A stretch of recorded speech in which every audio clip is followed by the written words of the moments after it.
Hello dear students, तो आइए solve करते हैं क्लास 10th मैथमेटिक्स एक्सरसाइज 7.2 का क्वेश्चन नंबर 5। सबसे पहले क्वेश्चन को केयरफुली रीड कर लेते हैं। क्वेश्चन है, वह अनुपात ज्ञात कीजिए जिसमें बिंदुओं ए 1, और बी -4, 5 को मिलाने वाला रेखाखंड एक्स अक्ष से विभाजित होता है। इस विभाजन बिंदु के निर्देशांक भी ज्ञात कीजिए। Find the ratio in which the line segment joining A 1, -5 and b -4, 5 is divided by the x axis. Also find the coordinates of the point of division. तो स्टूडेंट्स, क्वेश्चन में बताया जा रहा है कि आपके पास दो पॉइंट हैं ए और बी, जिनके कोऑर्डिनेट्स यहां पर लिखे गए हैं। इनको ज्वाइन करने वाला रेखाखंड वो एक्स एक्सिस से विभाजित होता है, एक्स अक्ष से विभाजित होता है। इसका मतलब ये हुआ कि वो जो डिवीजन पॉइंट है आपका वो एक्स एक्सिस पर ही स्थित होगा। तो हमें बताना ये है कि वो जो डिवीजन पॉइंट होगा वो इस ए बी रेखाखंड को किस अनुपात में डिवाइड करेगा, किस अनुपात में विभाजित करेगा, ये हमको इसमें फाइंड करना है। और साथ साथ उस डिवीजन पॉइंट के कोऑर्डिनेट भी फाइंड करने हैं। तो आइए अब इस स्थिति को हम फिगर के द्वारा भी समझ लेते हैं। तो यहां पर हमने एक कार्तीय तल बना लिया है। अब हम जरा फोकस करेंगे अपने पॉइंट्स पर और उनके कोऑर्डिनेट्स पर। तो हमारे पॉइंट हैं ए और बी और इनके कोऑर्डिनेट्स हैं 1, -5। तो कोऑर्डिनेट को देख करके हम समझ सकते हैं कि वो पॉइंट किस चतुर्थांश में पड़ेगा, किस क्वाड्रेंट में पड़ेगा। ये हम समझ जाएंगे उनके कोऑर्डिनेट्स को देख करके। ये चीज हम क्लास 9th में अच्छे से पढ़ चुके होंगे और आपको ये चीज पता भी होगी, लेकिन फिर भी हम यहाँ शॉर्टली इसको थोड़ा सा बता देते हैं। हम जानते हैं ये फर्स्ट, ये वाला कौन सा क्वाड्रेंट होता है, फर्स्ट वाला होता है, ये सेकंड वाला होता है, और ये थर्ड और ये फोर्थ क्वाड्रेंट होता है। और इसके निशान क्या होते हैं, इसमें जो भी होगा निर्देशांक, उसके निशान हमेशा दोनों के एक्स और वाई वाले प्लस प्लस में ही होते हैं। यहां पर क्या होता है, यहां पर y का जो कोऑर्डिनेट होता है वो प्लस में होता है और x का माइनस में होता है, y वाला प्लस में होता है। तो इस प्रकार से, और थर्ड में देखेंगे तो थर्ड में दोनों ही आपके निर्देशांक जो होंगे, x वाला वो क्या होगा, वो आपका माइनस का होगा और y वाला भी माइनस का ही होगा। और अगर हम फोर्थ क्वाड्रेंट यानी कि चतुर्थांश की बात करें तो इसमें जो निशान होते हैं वो होते हैं x के प्लस के होते हैं और y के माइनस के होते हैं। तो इस हिसाब से अगर देखा जाए तो हमारा a वाला पॉइंट, जिसका आप देख पा रहे हैं x कोऑर्डिनेट जो है वो 1 है, +1 है। तो इसका मतलब है ये वाला हमारा किस में होगा, इस वाले क्वाड्रेंट में पड़ेगा ए पॉइंट। तो इसमें अभी हम स्केल मान करके इसको नहीं लिख रहे हैं, इसको ऐसे ही समझ ले रहे हैं किस चतुर्थांश में कौन सा पॉइंट आएगा। तो इनके कोऑर्डिनेट को देख करके हम समझ जाएंगे ये वाला पॉइंट इस वाले चतुर्थांश में कहीं पड़ेगा, और कहां पड़ेगा ये हम बाद में समझेंगे। और इसके अलावा बी के कोऑर्डिनेट को देखने से हमें क्या पता चल रहा है, ये वाला हमारा सेकंड कोऑर्डिनेट में आएगा, दूसरे वाले चतुर्थांश में पड़ेगा, क्योंकि इसका x माइनस है और y वाला प्लस में है, तो ये वाला यहां पर कहीं पड़ेगा। तो इस प्रकार से मान लेते हैं ये दोनों पॉइंट हैं, और ये वाला पॉइंट हमारा हुआ ए, जिसके कोऑर्डिनेट क्या हैं 1, -5, और ये वाला पॉइंट है बी, जिसके कोऑर्डिनेट आपके हैं -4, 5। इनको हम ज्वाइन कर देते हैं। तो जब हम इनको इस प्रकार से ज्वाइन कर देंगे तो ये हमें ए बी रेखाखंड प्राप्त हो जाएगा। अब आप देखिए ये जो ए बी रेखाखंड है और ये जो है ये हमारा एक्स एक्सिस से, यानी ये हमारा क्या है, एक्स एक्सिस है और ये हमारा वाई एक्सिस है। तो एक्स एक्सिस से ही ये डिवाइड हो रहा है दो पार्ट में। यहां पर वो पॉइंट है जो इसको दो पार्ट में डिवाइड कर रहा है। यही पॉइंट हमको इसके निर्देशांक ज्ञात करने हैं और इस पॉइंट से ये पता करना है कि ये ए बी रेखाखंड किस रेशियो में विभाजित हो रहा है। आई होप आप ये सिचुएशन बहुत अच्छी तरीके से समझ चुके होंगे कि ये क्वेश्चन क्या कह रहा है और क्या सिचुएशन होगी। तो अब हम फाइंड करते हैं इसके मेन सोल्यूशन को। अब हम यहां पर जो फिगर में हमने ड्रॉ किया है, जो फिगर में हमने सिचुएशन समझी है, उसको यहां पर लिख भी लेंगे ताकि आप अच्छे से आगे सॉल्व कर पाए। तो यहां पर हमने लिखा कि माना ए बी को विभाजित करने वाला बिंदु P है। तो यहां पर आप देख पा रहे हैं इस ए बी को विभाजित करने वाला जो पॉइंट हमारा एक्स एक्सिस पर है वो पॉइंट है P, इसका नाम हमने P दिया। और एक चीज आप ध्यान देंगे, ये पॉइंट हमारा एक्स एक्सिस पर स्थित है। जब कोई पॉइंट एक्स एक्सिस पर स्थित होता है तो उसके वाई निर्देशांक शून्य होते हैं, अर्थात उसका वाई निर्देशांक 0 होता है। तो यहां पर इस चीज को भी यहां पर नोट कर लेंगे, लिखेंगे चूंकि P बिंदु x अक्ष पर स्थित है, इसलिए क्या होगा, इसलिए जो P के निर्देशांक होंगे, या कह लीजिए कि P का y निर्देशांक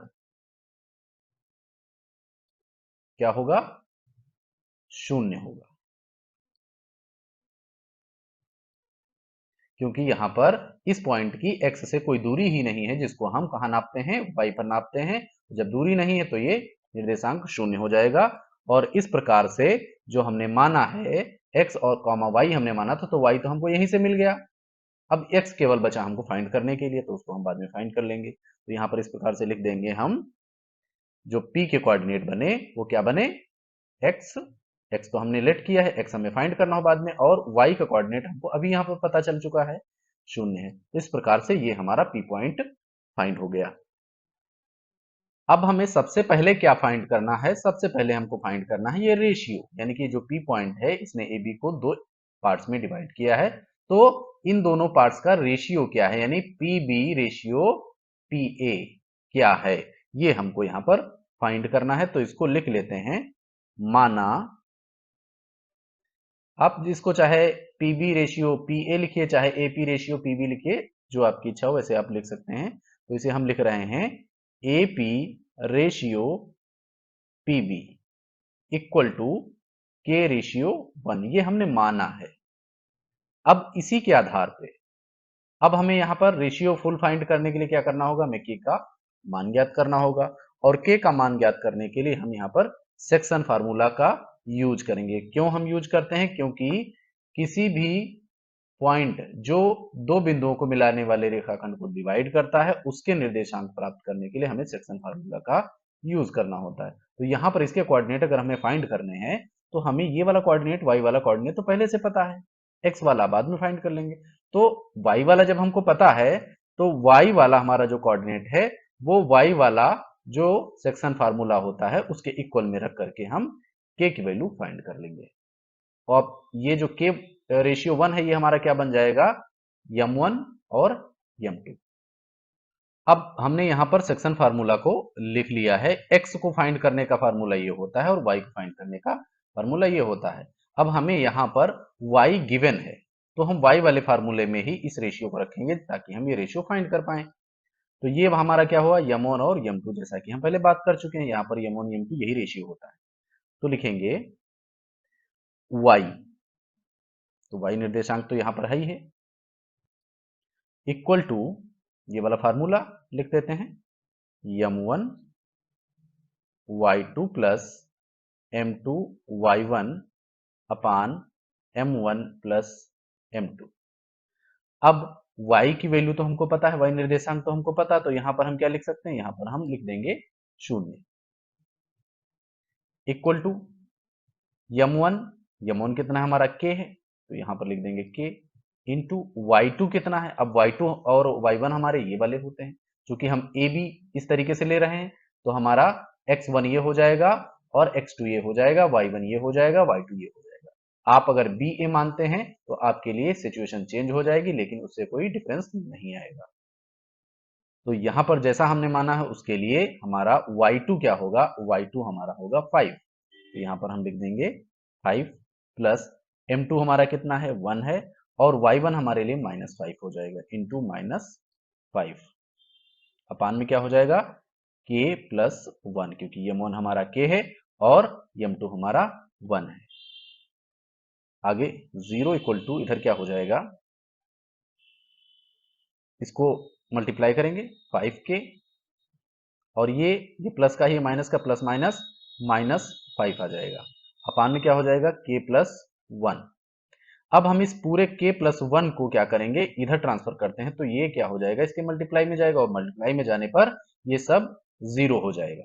अब हम इसको यहां पर सॉल्व करते हैं, क्या लिखेंगे, अब इस तरीके से लिखा हुआ है, इसको आप ऐसे भी लिख सकते हैं। इसको मान लिया हमने इधर ट्रांसफर किया, तो ये क्या हो गया, 0 into k plus 1 equal to 5k minus 5। तो ये क्या हो जाएगा, ये 0 हो जाएगा, इक्वल टू 5k माइनस 5। अब हम क्या करेंगे, इस 5 को इधर ट्रांसफर कर लेते हैं, 5k माइनस का हो जाएगा और इधर आपका 5 माइनस में है, तो अब ये माइनस माइनस कैंसिल हो गया, 5k इक्वल टू 5 और k इक्वल टू कितना आ जाएगा, 5 अपान 5 कैंसिल करेंगे 1 हो जाएगा, k इक्वल टू आया 1। अब यहां पर समझने वाली बात यह है कि k के बटे में हम एक मान सकते हैं, इसी प्रकार से इसके बटे में भी हम एक मान सकते हैं। और यहां पर हमने जो रेशियो लेट किया है k रेशियो 1, तो यहां पर अब क्या आ रहा है, इसलिए आप लिख सकते हो k रेशियो 1 इक्वल टू क्या है, 1 रेशियो 1। इसका मतलब क्या हुआ, इसलिए आप लिख सकते हो AP ratio PB equal to 1 ratio 1। अब यहां पर हमें ये AP और PB का रेशियो फाइंड हो गया, वो कितना है, 1:1 है। इसका मतलब एक हिस्सा इधर है, एक हिस्सा इधर है।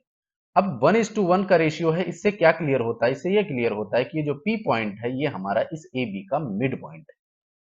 अब ये मिड पॉइंट है तो हम इसका x कोऑर्डिनेट बहुत आसानी से फाइंड कर पाएंगे।